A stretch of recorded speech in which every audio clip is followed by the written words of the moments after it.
Práctica similar a la que utilizan los denominados solidarios con los presos que hoy se han encadenado ante la embajada francesa en Bruselas para protestar por lo que consideran próxima entrega ilegal por parte de Francia del vecino de Zarauz, Xavier Macazaga. Tras permanecer unos minutos encadenados, ha llegado la policía belga a detener a los manifestantes.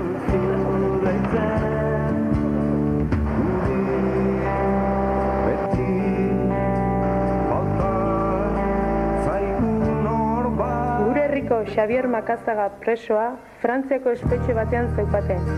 Bere zigorra amaitzear zela eta Espainiar poliziaren esku utz zezaketenaren arriskupean gose greba bati ekin zion. Herritik entrega ilegal posible baten aurrean egin beharrekoak eta bi bideratu genituen. Egindako sentsibilizazio lanak arrakasta izan zuen.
Agur beroa bihatzen dut preso guztiari eta zauztar lagun guztiari. Festa eta borroka lotuaz, segi gogor. Zuek hortik eta guk hemen atzerritik, besterik gabe jotzake irabazi arte. Gogor, agur eta laizzer arte. Venezuelatik, Txabelok.